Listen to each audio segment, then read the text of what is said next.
In the past hour, a man has been jailed for 24 years for the rape and assault of a young mother nearly a quarter of a century after the wrong man was sent to prison for the crime.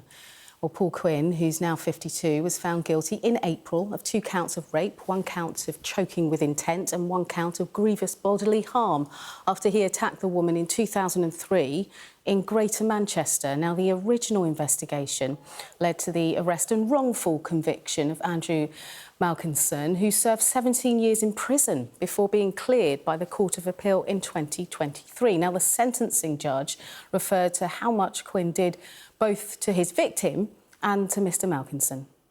It is utterly clear that you knew throughout that another man had been arrested, charged, convicted and imprisoned. You knew that his conviction was wrongful. You also knew that it was extremely useful to you. It must have preyed on your conscience that another man was in prison, in effect serving your sentence. It certainly should have preyed on your conscience. But you were only too willing to sit back and take advantage of his misfortune. It is true that you never did anything positive to implicate Mr. Malkinson. However, but for your offending, he would never even have been questioned. But for the care with which you made sure there was no evidence connecting you to the scene and that your shirt was disposed of, he would never have been suspected because the police would readily have identified the true culprit. But for your decision to allow his trial to unfold and his conviction to stand, he would not have remained in prison for the period he did. It would be entirely wrong to compare the indirect evil that you have done to Mr. Malkinson with the direct physical evil that you have done to the heroic woman who suffered at your hands that night. But I do consider your conduct to both of them evil, and the harm done to both of them must be reflected in your sentence. He knew his crime was horrific, and he knew how cowardly he was for watching another man go to prison. 20 years later, he denied it, telling us he would have been ashamed of committing such an offence. Well, today, I hope that shame runs deep to his core. We know this outcome has come 2 decades too late by those impacted by this case. However, we will not allow time to be a barrier to justice for anyone who has further information about Paul Quinn and any further potential sexual offending. To commit such a violent attack raises concerns that there may be other victims out there. If you believe that you have been a victim or have information you have not yet shared with us, please know we want to hear from you. We promise that we will support you and we will listen to you. The victim, in this case, has put her trust in the GMP of today and finally has true justice. This outcome would not have been possible without her unbreakable strength. We have all heard in court the lifelong impact that this horrendous ordeal has had on her, and I want to pay tribute to the courage she has shown every single day since this attack. It has been an ordeal compounded by a second victim, Andrew Malkinson, being subjected to such a grave miscarriage of justice. I know there are key questions that must be answered by the IOPC and the judge-led inquiry. GMP stands ready to support these vital reviews. I want to thank our diligent team who have led this unprecedented reinvestigation. It has involved reviewing 6,000 documents and getting more than 250 witness statements. Today brings to a close the criminal chapter to this case. The right man, this horrific attacker, Paul Quinn, is finally behind bars. Let's talk now to our North of England correspondent Fraser Maud, who's at Manchester Crown Court. And Fraser, the sentencing judge, paying huge tribute to the victim today.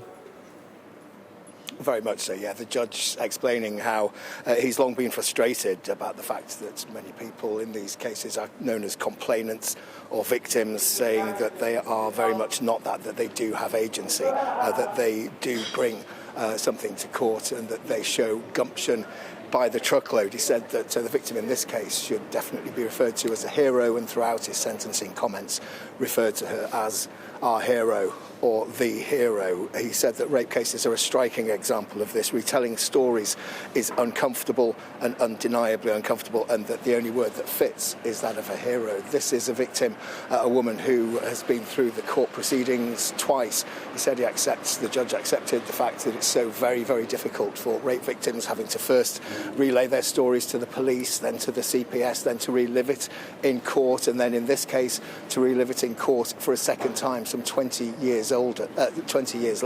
The victim was in court today to see sentencing. She was in court and during giving evidence she didn't use a screen in order to screen herself from the perpetrator, from Paul Quinn. She did that in open court, and the judge acknowledged her bravery for doing so.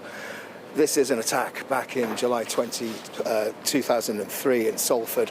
The victim was dragged down a motorway embankment. She was strangled into unconsciousness, severely beaten, and then raped twice. The judge said that this was an appalling situation, an appalling offence, and one which an innocent man was jailed back in 2004. Andrew Malkinson was a man in the wrong place at the wrong time. He was working part-time as a security guard, and some eyewitnesses placed him at the scene, and it was purely on eyewitness testimony that he was convicted back in 2004. Even in 2007, when saliva that was on the victim's vest was found to be not that of Andrew Malkinson, he remained in prison. He had several failed attempts to clear his name. He wasn't released from prison until 2020, and his conviction wasn't quashed until 2023. That was after Paul Quinn had been arrested once DNA research had placed him at the scene, and he then became known as the perpetrator, and today he's been sentenced for that. Sentencing him today, the judge said that he sentenced him for 12 years for the first count, that of strangulation, 7 years for GBH. He said that the attack on her was so severe it showed just how serious the strangulation must have been, and that she must have been almost close to death in order to have been strangled to such a point of unconsciousness that she remained unconscious during what was a severe beating involving biting and punches to her head, which fractured her cheekbone, and then the 2 counts of rape. He said that aggravating factors were things such as Quinn taking her phone when he left her, leaving her unconscious and clearly severely injured, and then trying to destroy evidence, as well as the fact that he clearly kept his silence for 20 years while an innocent man effectively served his sentence for him. Passing down the sentence, the judge said that he was sentencing to 21 years for both of the counts of rapes, but because of the added dangerousness that he felt that Quinn poses to the public, he added 3 years to that, making it 24 years, 12 years for the count of strangulation, 7 years for GBH. In effect, it will be a 21-year sentence, the judge explained. He will serve 2/3 of that. He already has some time served since his arrest back in 2022, but he will be released after 14 years. Now, in a witness statement that was read out prior to the sentencing, the victim said that after 20 years, I now have justice, but that does not change the fact that 2 lives have been impacted in such a way. As for me, the impact of what happened that day has stayed with me and will remain with me for life. Every day, she said, I look at my face and see the disfigurement, the scarring. It's a permanent reminder of that night and what I experienced. I have to live with that.